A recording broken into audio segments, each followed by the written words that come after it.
Hola y bienvenidos a esta nueva edición de Puntos de Vista. Les saluda Wu Shuoyu. Este año se cumple el 70º aniversario de la fundación de la República Popular China. Durante los 70 años transcurridos, el país asiático ha experimentado un desarrollo trascendental junto con el fortalecimiento de su diplomacia. En Puntos de Vista hacemos esta serie especial denominada Diplomacia de la Nueva China. A través de entrevistas con ex embajadores chinos en países extranjeros, sobre todo en los países hispanohablantes, vamos a conocer las historias detalladas e interesantes de la diplomacia china y las razones detrás de los logros alcanzados por el país asiático en estos 70 años. En esta edición del programa hacemos una entrevista con el señor Wang Xiaoyuan, ex embajador chino en varios países latinoamericanos.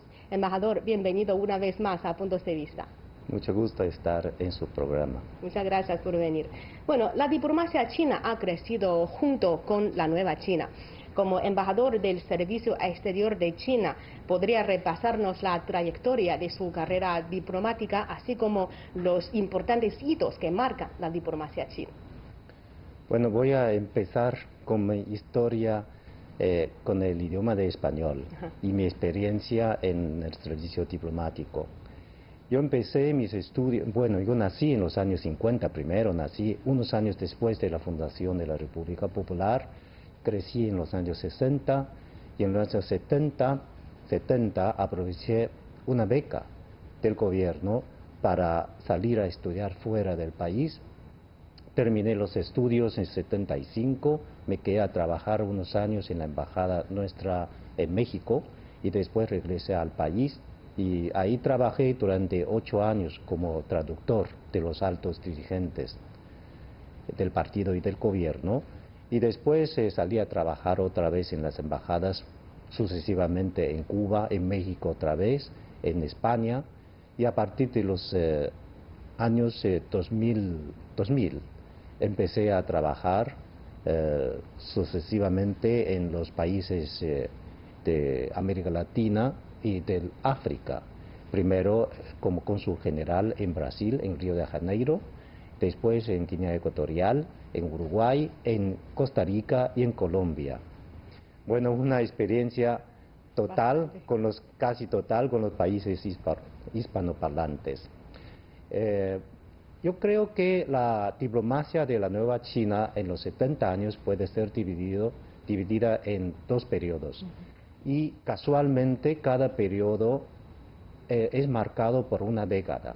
Por ejemplo, en los años 50, la alianza con la Unión Soviética, con el campo socialista. Los años 60, una confrontación total con las 2 superpotencias. Los años 70, la recuperación de China de su puesto en el Consejo de Seguridad, en las Naciones Unidas.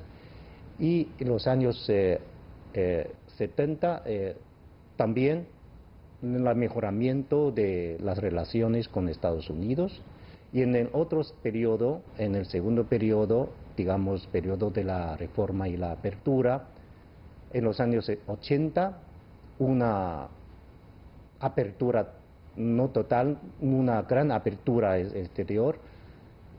Trabajamos por atraer más inversiones extranjeras.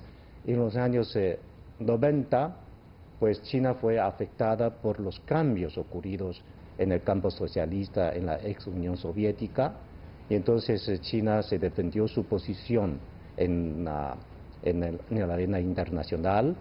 Y en los años 90, fue en los años 90, y en los años después, posteriores al nuevo siglo, pues empiezan las empresas chinas a salir del país, una expansión grande de las exportaciones chinas. Y en esta nueva era que llamamos, marcada por el 18 Congreso del Partido Comunista de China, el país ya entra en una nueva era, una nueva época, una nueva fase, y la diplomacia también, y entonces es una expansión de las relaciones, una plena inserción de China en los asuntos internacionales. Bueno, usted mencionó sobre su experiencia de estudio en los años 70 en América Latina. Entonces, ¿cuál ha sido su primera impresión sobre la región? Entonces, como había muy poco contacto entre China y América Latina, entonces tanto para ellos que llegan a China como para los chinos que llegan a América Latina, casi era una aventura llegar a otra región. Entonces para mí también fue una aventura, porque teníamos que hacer como 6 escalas para llegar a Chile. Un largo viaje, entonces llegamos a Chile realmente saliendo de China de entonces para conocer un nuevo mundo, era muy impresionante para mí. Entonces los países como Chile y después México ya eran países bastante desarrollados para mí. Ya vivían, toda la gente vivía bien, pero al ver nuestra cara, una cara oriental, se producía mucho interés entre la población. Todos se acercan a nosotros para preguntar cómo es China, cómo son ustedes, por qué vienen aquí, qué hacen. Entonces tuvimos un contacto, los primeros contactos, las primeras conversaciones muy interesantes para conocernos. Bueno, a partir de sus abundantes experiencias de trabajar de las misiones en las embajadas chinas en el extranjero, ¿cuáles han sido algunos momentos o acontecimientos de los que todavía usted conserva una fresca memoria? Yo recuerdo mucho un trabajo muy importante que me asignaron, que fue ser el primer embajador de China en Costa Rica. Eso ocurrió en 2007, cuando yo funcionaba como embajador en Uruguay. Estaba muy tranquilo con la vida y el trabajo en Uruguay, un país muy lindo, muy bello.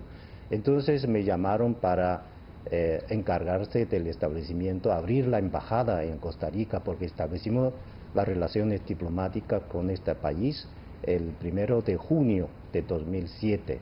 Entonces me trasladé muy rápidamente a este país y asumí las funciones. Trabajamos muy intensamente 2 meses con el equipo. Muy afortunadamente tuve un equipo muy fuerte, muy capaz. Entonces trabajamos con el gobierno, con el sector industrial, empresarial, con la colonia china, con todas las partes del país, también encontrando la sede de la embajada. Trabajamos intensamente estos 60 días para abrir la embajada el 23 de agosto. ¿Fue su primera vez de visitar el país, Costa Rica? Es la primera vez que está en el país. Entonces cuando vi ese mismo país, cuando hicimos la inauguración de la embajada, vi cómo izar la bandera de las 5 estrellas. Estaba muy orgulloso de mi trabajo. Bueno, y además de lo mencionado a lo largo de esta extensa carrera diplomática, ¿con qué situaciones difíciles o algunos desafíos inesperados se ha encontrado? Bueno, afortunadamente he tenido unas embajadas, unos trabajos muy tranquilos, embajadas en los países muy tranquilos. No he encontrado los incidentes muy súbitos. Pero un asunto que quiero recordar, que cuando estaba en Uruguay muy tranquilamente, un día me avisó que unos paraguayos de Paraguay, que con el país que no tenemos relaciones, unos paraguayos hicieron una estafa en China. Ellos compraron unas mercancías en China, pero sin pagar. Eran unos 40 contenedores. Entonces ellos intentaban desembarcar estos contenedores en Uruguay y luego transportar estos contenedores a Paraguay por vía terrestre. Entonces las instrucciones que recibí era detener estos contenedores, recuperarlos para luego devolver a sus dueños legales en China. Inmediatamente pues puse en contacto con las autoridades uruguayas, con la policía, con la aduana, con el Tribunal de Justicia, con la Fiscalía, con todas las partes, y entregamos los documentos legales de propiedad de estos contenedores, pero a través de unas negociaciones, unas gestiones bastante complicadas, claro, pero pudimos recuperar estos 30, la mayoría de estos contenedores. Entonces yo como embajador que pude hacer algo concreto para defender, recuperar los intereses concretos del pueblo, de las masas, del pueblo chino. También de eso estoy muy contento, una satisfacción para mí. Bueno, y en las últimas décadas, según su observación, ¿qué cambios ha experimentado a la orientación, la visión y el estilo de la diplomacia china? Según su observación, ¿cuáles han sido las razones detrás de estos cambios? Yo creo que el mayor cambio de la diplomacia china es pasar de un país muy cerrado, muy aislado, a una gran apertura, a una gran intersección, una intersección o una integración a la política exterior. Porque en los años 50, 60 hasta 70 estábamos muy cerrados, el país muy aislado. Primero la alianza con la Unión Soviética, después confrontación con las dos superpotencias, y pasamos un periodo de la Revolución Cultural, llamada Revolución Cultural. Entonces el país estaba muy cerrado, no participaba mucho en los asuntos internacionales.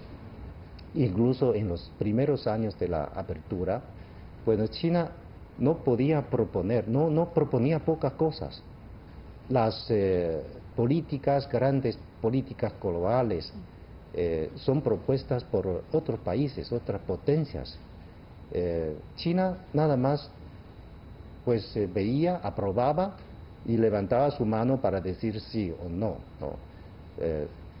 Pero después China empieza a participar más, para hacer las propuestas concretas sobre la gobernanza global, sobre los grandes temas que atañen a la humanidad, por ejemplo, los temas de las finanzas, del comercio, de la protección ambiental. Entonces China tiene una plena participación y una gran presencia en todo el mundo. Yo creo que este es el cambio, de una diplomacia más pasiva a una diplomacia más activa. Las razones de este cambio creo que consisten principalmente en los cambios internos de China, porque China antes era un país atrasado, un país pobre, no tenía la potencia, el poderío económico para participar, decir. Y ahora China pues, tiene una mayor participación, por ejemplo, paga más cuota en las Naciones Unidas, pues se puede ya hacer sus propuestas, porque China, pues la segunda potencia económica mundial, el primer país manufacturero, tiene la mayor divisa, mayor reserva de divisa, entonces sí tiene poder de opinar. En el marco del acelerado desarrollo de nuestro país, como usted ha mencionado, y también en el marco del fortalecimiento de la diplomacia china, ¿qué cambios han experimentado la relación entre China y la región latinoamericana? En eso sí tengo más puntos de vista, claro. Tengo más opiniones, porque he trabajado con estos países durante mucho tiempo. En los años 50, 60, bueno, me cuentan mis compañeros, en ese tiempo no existían muy pocos contactos, no tenían relaciones en los 50 con ningún país latinoamericano. 60, en el año 1960 tuvimos la relación diplomática con Cuba, el único país socialista, entonces, pero con el resto de los países latinoamericanos no teníamos relaciones oficiales, nada más hubo contactos, digamos, populares entre nuestro país, visitas de las delegaciones, por ejemplo, de asociaciones de amistad, de la juventud, de los partidos, y algunas misiones comerciales, por supuesto, entre los países. Pero ya entrando en los años 70, cuando ya recuperamos nuestro puesto en las Naciones Unidas, sucesivamente los países latinoamericanos vienen estableciendo relaciones diplomáticas con nuestro país, y entrando en el nuevo siglo ya hay una explosión de las relaciones. Antes el comercio estaba muy bajo entre China y América Latina, y en el 2000 este comercio llegó a ser 124 mil millones de dólares americanos. Y después de la primera década del siglo, el comercio empieza a explotar. Hasta 2014, yo recuerdo que ya llegó a ser 23.060 y tantos, 660 millones, no, perdón, 236 mil millones, 2014, en el año 2014. Y el año pasado fue unos 300 mil millones. ¿Ya? El volumen comercial viene creciendo enormemente. A nivel político, tenemos relaciones con 19 países, tenemos un tipo de asociación estratégica prácticamente con todos los países a diferentes niveles, y tenemos mecanismos que consulta con las cancillerías de todos los países. Tenemos visitas fluidas de alto nivel, de los altos dirigentes entre China y América Latina. Nuestro presidente Xi Jinping ha viajado 5 veces en estos años a América Latina, 3 o 4 veces a América Latina. Y a nivel comercial, como le he contado, llegó a ser un volumen muy impresionante el año pasado, sobrepasando los 300 mil millones, ¿no? Y a nivel cultural también hemos establecido 40 escuelas de Confucio, institutos de Confucio y otras aulas de Confucio en América Latina, y tenemos misiones delegaciones, son grupos artísticos, intercambio entre las culturas, llamamos intercambio de culturas entre China y América Latina. Entonces tenemos las relaciones. Yo digo que las relaciones chino-latinoamericanas están en el mejor momento, están en el más alto nivel en la historia. Bueno, además de lo mencionado, sabemos que el gobierno chino también da mucha importancia a esta relación entre China y Latinoamérica, proponiendo nuevos proyectos de cooperación a este nexo bilateral, ¿cierto? Muy cierto, muy cierto. El gobierno chino da mucha importancia a sus relaciones con América Latina, porque se trata de una región muy rica, con mucho futuro, aunque algunos países tienen algunos problemas coyunturales, digamos, pero tiene una región muy rica, con ricos recursos naturales, condiciones climáticas muy favorables, condiciones óptimas en la agricultura, tiene una gran minería, y el pueblo es muy trabajador, tiene alto nivel educativo. Entonces es un continente con mucho por venir.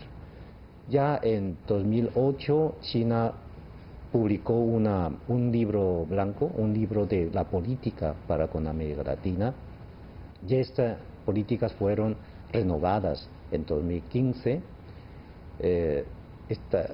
Entonces con estas políticas se aclaran cómo es la posición de China ante su cooperación con América Latina. Y en la nueva era, China ha establecido, junto con América Latina, varios mecanismos de cooperación. Por ejemplo, dentro del marco de las organizaciones continentales y de las subregionales, mecanismos de cooperación en campos específicos, por ejemplo, en la infraestructura, en la agricultura, en la educación. Tenemos también fondos destinados a estos proyectos de cooperación, y hay un monto muy grande de crédito para financiar los proyectos de cooperación.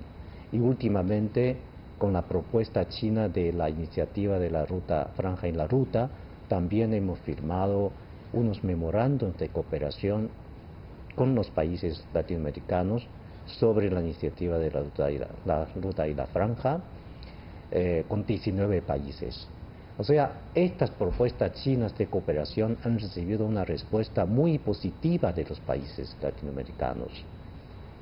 Ellos también tienen varios proyectos muy interesantes para China. Por ejemplo, Chile ha propuesto la construcción de un cable submarino para Internet que comunica por vía submarina América y Asia. Entonces puedes iniciar en Chile y terminar en Shanghái. Wow. O sea, estos proyectos y otros proyectos transcontinentales dentro del continente latinoamericano para facilitar el comercio entre China y América Latina. Y China también apuesta mucho por la construcción de los puertos, las vías férreas, los aeropuertos, las carreteras y las plantas eléctricas en América Latina. Todos esos proyectos, si llegan a florecer, yo creo que va a ser un gran tamaño de cooperación y cada vez las dos partes se integran más en el futuro. Este año se cumple el 70º aniversario de la fundación de la República Popular China. Bajo liderazgo del Comité Central del Partido Comunista de China, nuestro pueblo decimos que ha pasado de levantarse a enriquecerse hasta al final llegar a fortalecerse. ¿Cómo resume usted estos 70 años que ha recorrido la nueva China?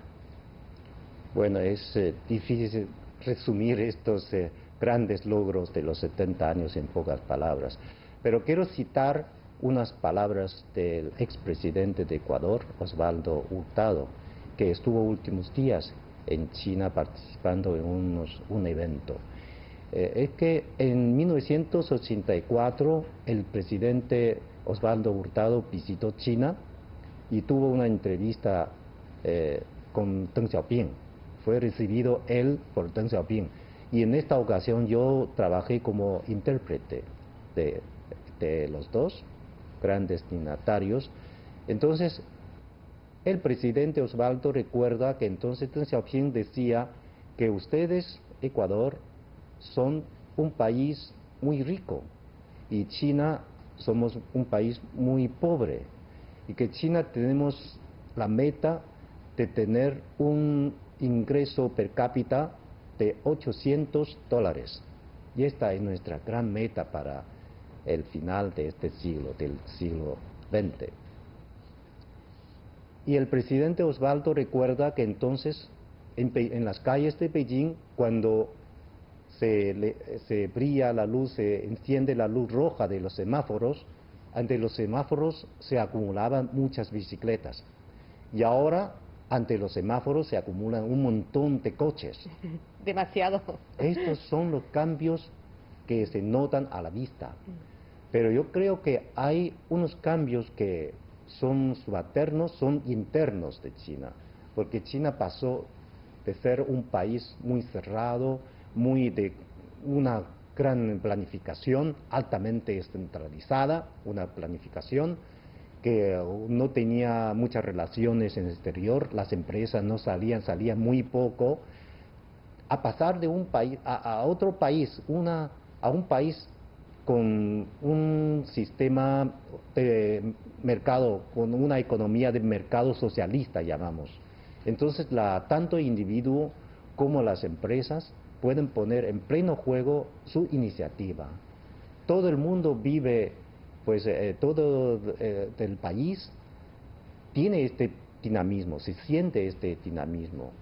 Y el pueblo vive feliz.